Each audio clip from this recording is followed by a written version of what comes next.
চিত্রনায়ক ফেরদৌস আহমেদকে ছাড়াই দীর্ঘ ৭ বছর পর আবারও শুরু হচ্ছে চলচ্চিত্র কাঠগোড়ায় শরৎচন্দ্রের শুটিং।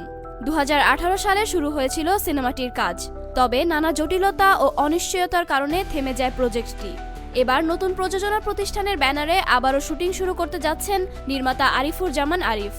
সিনেমাটিতে জনপ্রিয় ঔপন্যাসিক শরৎচন্দ্র চট্টোপাধ্যায়ের জীবনের পাশাপাশি তার সৃষ্ট বিখ্যাত চরিত্রগুলোর উপস্থিতি থাকবে। প্রথম দিকে দেবদাসের চরিত্রে অভিনয় করেছিলেন ফেরদৌস আহমেদ এবং পার্বতীর চরিত্রে ছিলেন সাদিকা পারভিন পপি। দুজনেই মাত্র ২ দিনের শুটিংয়ে অংশ নিলেও পরে নানা কারণে কাজটি বন্ধ হয়ে যায়। নির্মাতা আরিফুর জামান আরিফ জানান, ফেরদৌস ভাই অনেকদিন ধরেই সিনেমায় কাজ করছেন না। তার সঙ্গে যোগাযোগের চেষ্টা করেছিলাম, কিন্তু সম্ভব হয়নি, তাই নতুন শিল্পে নেওয়ার পরিকল্পনা করছি। পপির সঙ্গে দেরিতে হলেও যোগাযোগ হয়েছে, তিনি সময় দিতে পারলে তাকেই রাখতে চাই। দীর্ঘ প্রতীক্ষার পর আবারও সিনেমাটি শুরু করতে পেরে আশাবাদী নির্মাতা।